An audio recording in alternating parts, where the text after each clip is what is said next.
Hello, hello, hello out there in television land. Glad you to dial. Wish everybody would.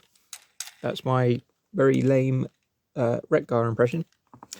This is War for Cybertron Trailbreaker.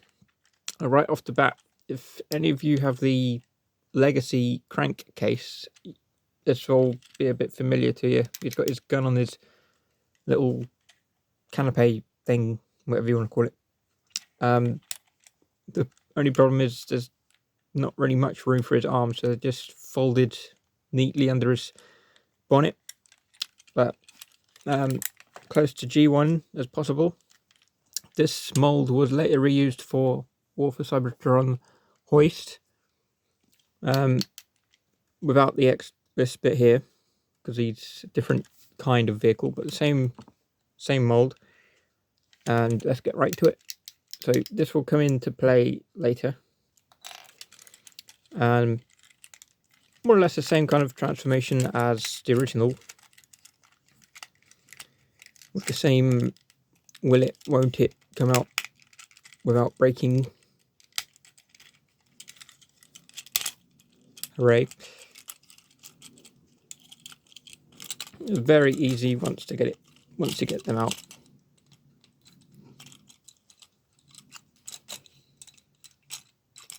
Now this bit always gets me because I do not know properly how to... maybe I do, maybe I don't. Out comes his head.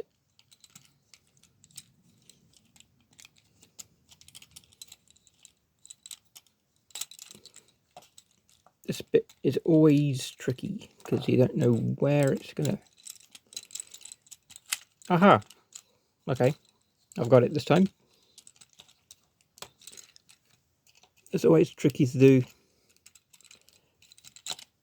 But just a side note, in the original Transformers movie, Trailbreaker was reportedly dead because there's storyboards where a number of characters bought the farm, including Mirage, Radula, and Smokescreen, as well as Trailbreaker.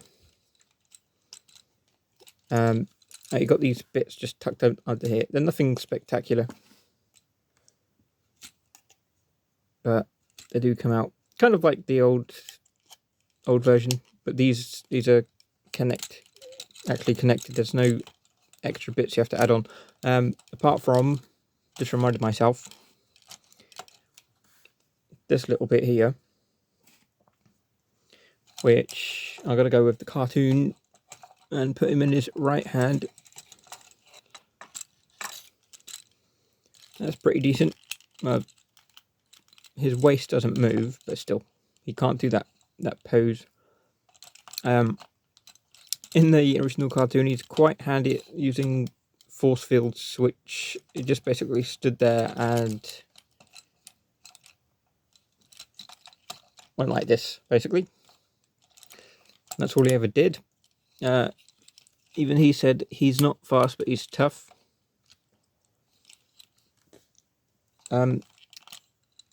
Great color scheme, very basic. Like I said, that bit can come out. So it's got a little space for his gadgets. Now, just to make it a bit better looking, I'm gonna get a good look at that detail on his face. It's a pretty cool figure, but I say that on all the figures. Along with Hound, they're sort of the trackers of the Autobots. And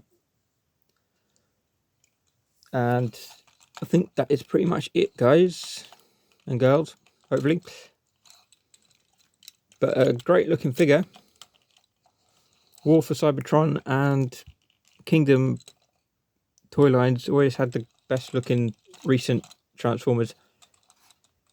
But and his feet can move for whatever reason. They move inwards, which don't really have any effect. You'd think they'd move outward, but you get what you pay for.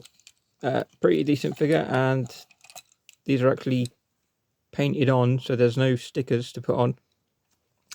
The original Generation 1 Trailbreaker had loads of bits to put on, like his hands were add-ons, kibble, as we know. These bits were add-ons, and they're sort of plugged behind his head, much like what Hoist would become when he was released in 1985, because this was the original Trailbreaker was a Diaclone release, but this was released as Transformers in 1984. First line of Transformers Autobots.